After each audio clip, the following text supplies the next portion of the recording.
In today's video, I am going to be breaking down Michael Jordan and what made him a superstar in the NBA. Michael Jordan is one of the best players to ever play the game, so let's get down and let's check out what made him so great, and that is basically what you can do as well to make yourself great as well. So let's get down, let's check him out. Okay, so in this first clip, we are watching Michael Jordan do a quick crossover and attack baseline, and of course score on 3 different players. How did he do it? So first off, you really want to change the height of your dribbles to be able to really attack the basket. Here we see Michael Jordan do a quick crossover. He gets his shoulders below the shoulders of his defenders.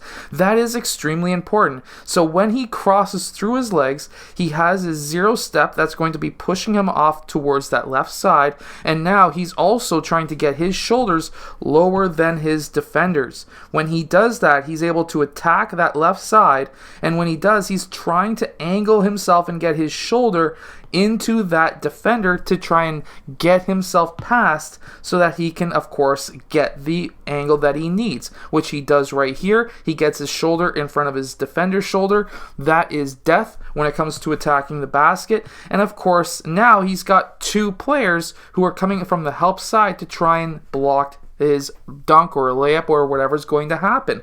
Well, what he does is he jumps up. He does an up and under where he fakes that layup on one side and then he goes for the reverse. Now, of course, you're going to need a lot of vertical to do something like that, but even if you can't jump that high, this right here, that ability to get your shoulders below your defender's shoulders so that you have the speed and then get your shoulder in front of theirs, that is definitely a skill you're going to need to have. This is actually a perfect angle of it right here where he's able to get his shoulder literally right in front of that defender, and that defender can't go over top of him to block that shot. It's a foul.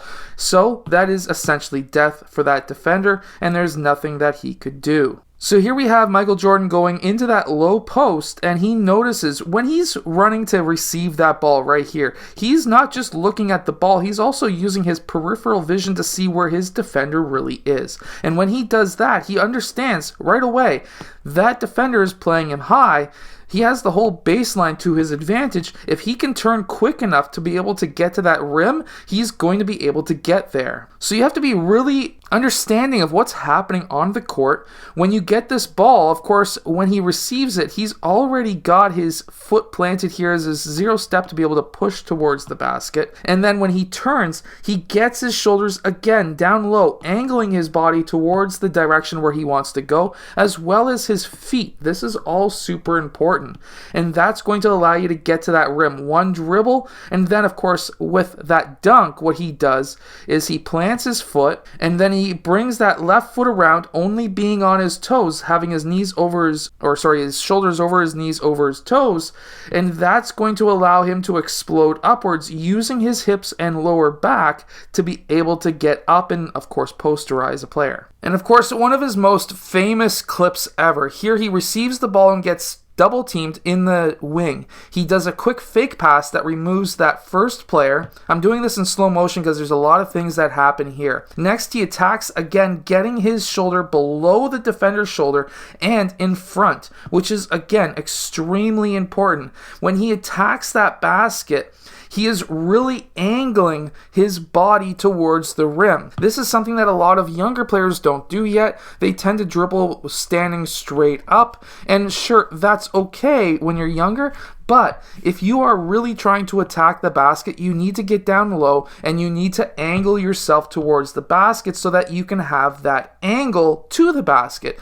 Here he gets a help side defender that comes out, and now this is when footwork really does come into effect. When he does that quick turnaround, he lands, he stomps on both feet at the same time. That gives him the ability to go either direction, and with that shoulder fake that he did, we're going to go really slow, that quick shoulder fake right there, he then turns back around, loses both of those players, one dribble, and again, lands flat foot, and then he kicks that left foot down. You don't want to stomp it downwards. You want to kick it down, like if you're kicking a soccer ball.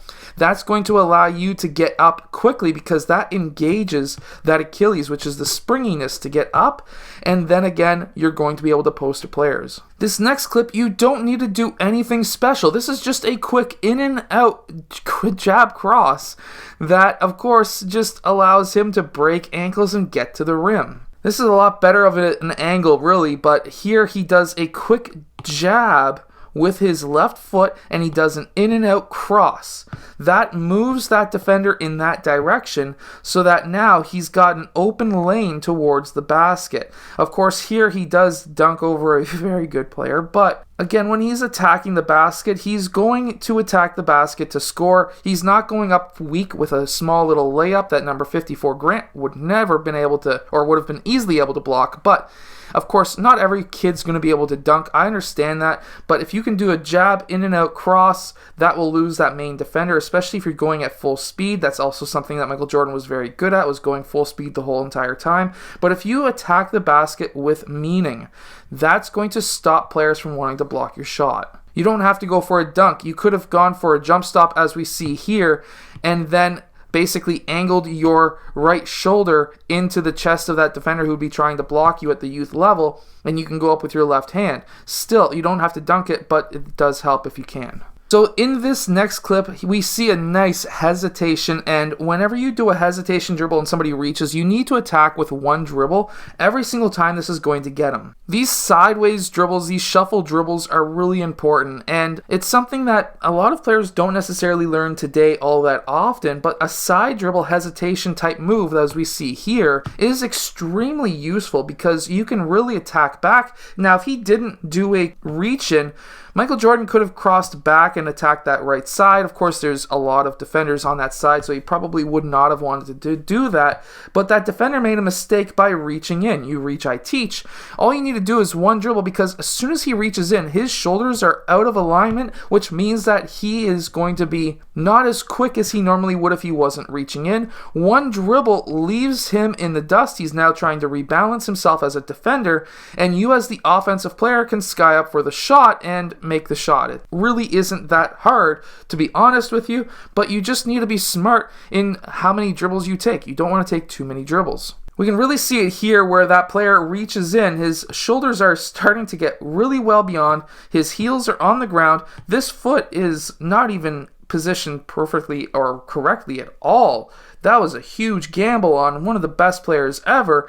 One hard dribble, Michael Jordan then plants and goes up for a shot. You're not going to block that. Now, of course, the most famous jump shot of all time. First off, this is a push-off. We can see that right here, but I personally would not suggest doing this in a playoff game, as we see here. But what you can do, you can test out referees earlier on in game to see if they'll actually call stuff like this. And you can try doing small shoves like that. Most refs these days will see it. However, if you're a big name player and you tend to be a very aggressive player like Michael Jordan was, who was always trying to get to the rim, you generally get away with a lot more as an aggressive player than if you were not an aggressive player, because when you're an aggressive player, you tend to maybe just have the referees be on your side.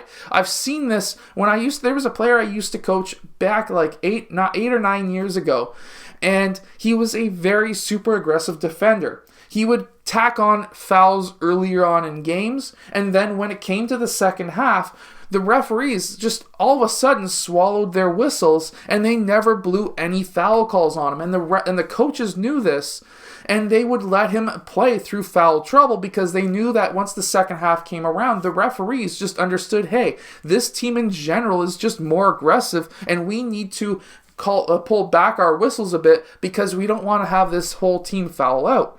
And sometimes that works, sometimes it doesn't. Now, I've had it in a game this year with my senior varsity team where we were getting hammered by the other team hard. No fouls being called because they were known as an aggressive defensive team.